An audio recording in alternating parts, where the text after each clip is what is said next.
What is up, guys? Oh my gosh, I am so late to the party. We are on version 1.1.0, and that was released back in February, I believe. February 19th, and here we are already in the middle of March, and I'm just now making a video about this. I must apologize. I have had the virus.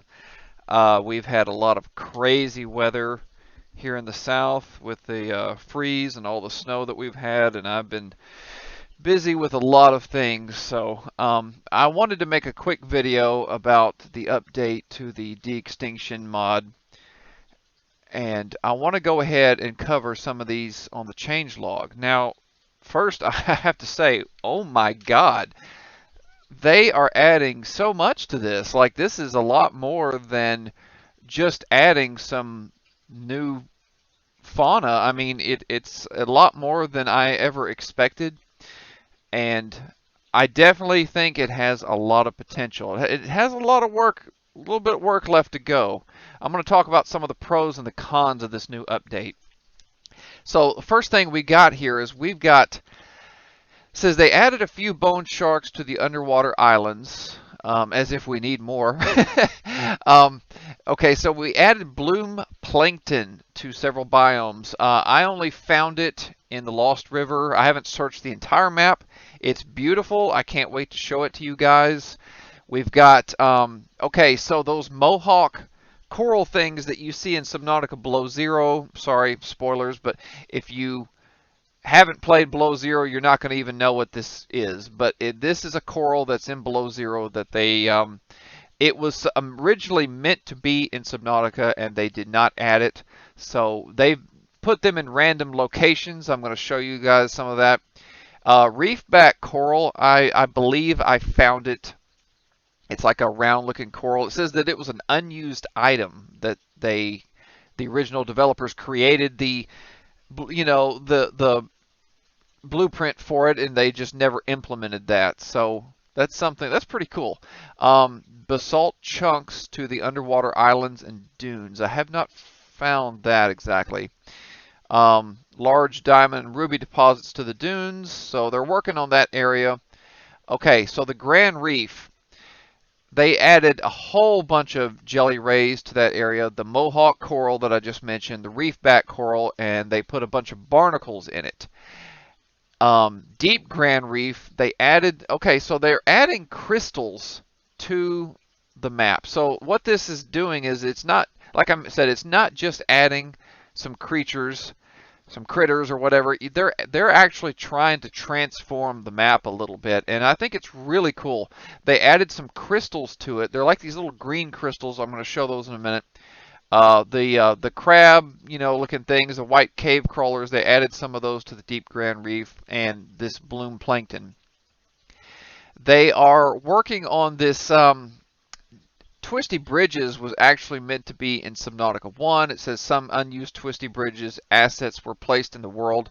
The Sea Treader's Path caves were transformed into a basic version of the Twisty Bridges. Okay, so I explored this, these changes that they made, and I was a little, well, I mean, it's a work in progress, so I'm not going to show this to you guys because you will be disappointed. It's not, they just kind of added just a few corals and a few things here and there. It's not converted to the Twisty Bridges like in Subnautica Below Zero. So these are just, I think that it's a work in progress, that they are, planning to transform this particular area. But I'm just not going to show that right now because it still has a long way to go to look any somewhat significant. Drillable crystalline sulfur to the Lost River. Now that's really cool. I have not actually explored this just yet, but that's really cool. Okay, so now this is the part that's got me, just floored. Okay, so the spike traps. Now, spoilers again. If you want to Google what the spike traps look like in Subnautica Below Zero, they are these creatures that latch onto you with tentacles and pull you in and try to eat you. Now, they added this to Subnautica 1. I have viewed them from the free cam. I have not checked to see what they do to your character just yet, but I'm going to be doing that in this video, and I'm going to show you guys. They look really good. I'm assuming they're going to start adding a whole bunch more of them to different locations, but wow, you know, that's really cool. We're getting creatures brought over from below zero to part one. I love this. It says they made some predator spawns less harsh. I'm assuming some of the Leviathans or, you know, predators, that they're not quite as many of them, so that's a change that they made. Alright, so the first thing I'm here showing is this is the glow plankton. Isn't that just amazing? Now, I think they still have a little bit of work to do with the movement of it to make it look a little bit more natural. It's kind of like spinning around me, you know? But I could only manage to find it in one location here in the Grand Reef.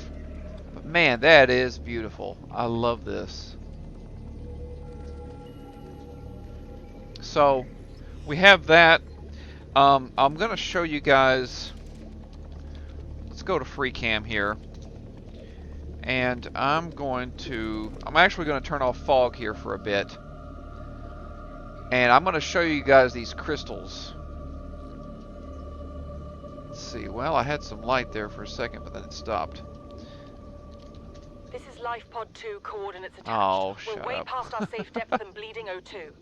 We'll have to swim for the surface, but it's 500 meters straight out.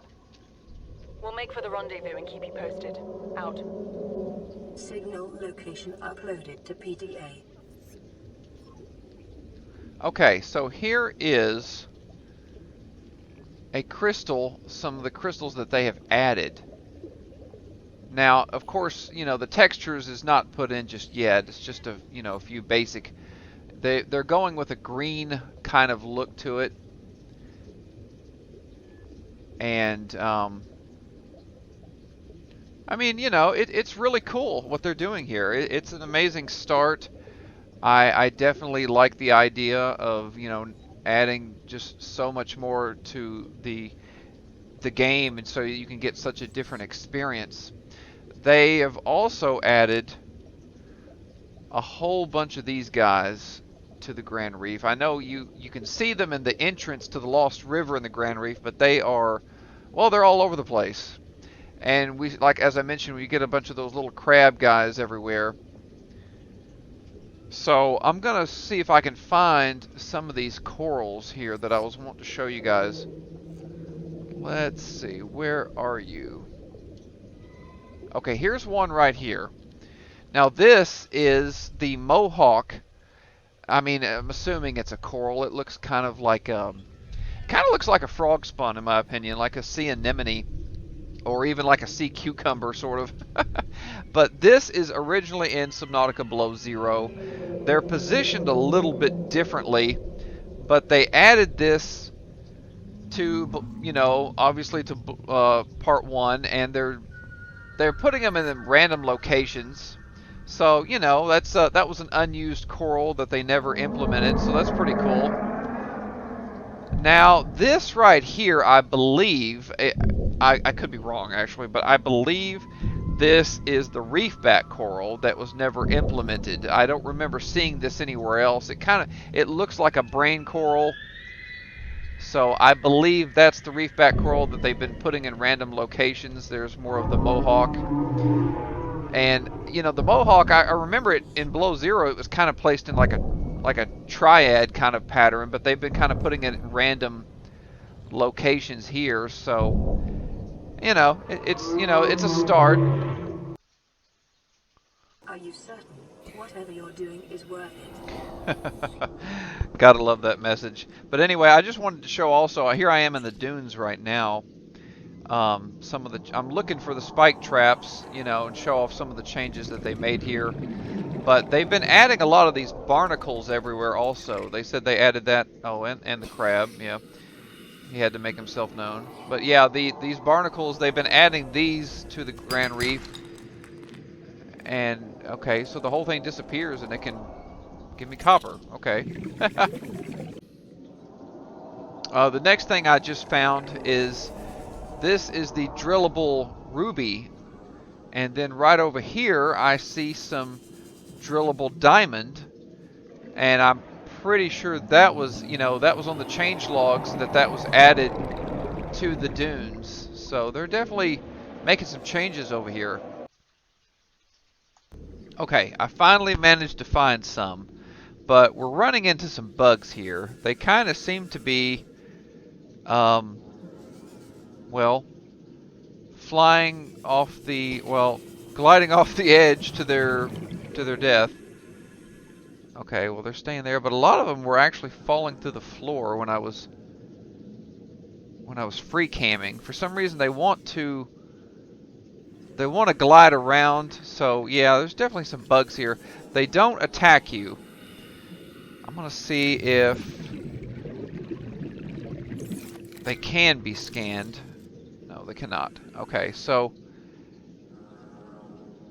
yeah, that's definitely it's just a placeholder. It's not doing anything. It has no movements, but the colors look a little bit different than they did in Below Zero. I think they are. Maybe I could be wrong. But as you can see, well, they haven't got the teeth in just yet. It doesn't look like it. They got just the basic mouth. I don't see any teeth. Oh wait, there it is. Yeah, there's the teeth. So yeah, it's just a placeholder. Once they add all of the AI and everything, I think that'll be really cool. But they're going to be very hard to find. I'm not going to lie. When you come here, a lot of them start tumbling down the hill, and they all fall into the void. But let's take a look at them with the fog on. Let's see, day. Yeah, that's pretty cool. So I'm glad that I was able to find some, but for some reason when I was free camming, they were falling literally through the floor, and I don't know if that had something to do with the free camming or not, but anyways. So, okay, so with that being said, I'm going to go ahead and move on to the bad news, guys. The bad news is there are, as you can see here, I mean, there are a lot of unfinished things. There are tons of bugs. I have actually had multiple crash to desktops recently. I have had a major frames per second loss, in the Grand Reef. I have a budget PC, I'm just trying to squeeze as much life out of this old thing as I can until I upgrade it, but I think a lot of people are probably going to experience the same problems. I think it might have something to do with adding a lot of the crystals and creatures in. So if they could work on that, that would be great. These guys, aren't done, but it's my opinion on this is I think it's absolutely, this is my favorite mod. Like, this beats the Gargantuan Leviathan. This beats all the other mods that I'm seeing on YouTube and everything, but they are adding quite a bit at once. And I feel like they need to probably work on polish for what they do have in the game already. And because when you go onto the website, they give you a list of, future things that they're wanting to add, and I think that they kind of need to just slow their roll just a little bit and focus on perfecting what they have in the game and, getting that polished out. But this is, this is why I love, watching the progression of like games that are in early access, or in this particular case a mod that's being worked on. I think it's really exciting to see it evolve slowly over time, and that's something I will definitely continue doing updates on this mod. Sorry, I paused there for a second because I was actually wanting to read off their list of potential future plans. They got it on their website. It says performance optimization. That's definitely, I think, their biggest issue at the moment. Getting rid of the bugs, the crashes, the frames per second loss. It says animation improvements that that's one thing they're wanting to work on. Now, that's something I definitely want to see with the how do you pronounce it? Thalassatians. That I think that's one of my favorite new creatures. But they're just slowly just kind of hovering, and I would like to see, some movements with them taking turns and some animations to see their fins move around. It says they're working on a de-extinction below zero version. Well, that would be great, but let's do one thing at a time here. Electrogami, I have no idea what that is. Someone wants to let me know. They're working on a cinder worm, and I believe, if I remember correctly, the cinder worm was kind of sort of like the ice worm in Subnautica Below Zero. It was a scrapped idea, and I think that would be amazing. I would love to see this cinder worm. And it says they're working on a deep, twisty bridges creature. So I'm assuming they're talking about Subnautica Below Zero when they say that. It says, and it says and more. I don't know what redacted mean, but I'm just reading this off their website. But I mean, there is, they've got quite a list of stuff they're wanting to work on. It's a very ambitious project, and I love that. I love the fact that they're not just, you see a lot of the mods on the website, and most of them are, they're really cool. They add some stuff to your base, some modifications to the sea moth, this and that. But when you start changing the map up, and you start actually adding creatures in, that's when it gets really exciting. That's when I say that's the mod that I really want. So I mean, anyway, this guy, I would love to see his fins moving around back and forth. I believe that's the stellar thalassation, I think. But these things are cool. What they've added in is really awesome. So anyway, I'm going to go ahead and stop this video. Just thought I'd give my opinion on a few things. Show some of the new things they have. And, I'm sorry I'm late to the party. Like I said, I've been sick and everything. So they should be actually probably coming out with a new update here pretty soon, because I'm so late to this. But anyway, I hope you guys enjoyed this video. I hope you download this mod. It is a major work in progress, but definitely give it a try. Test it out. It's really fun. So, all right, peace.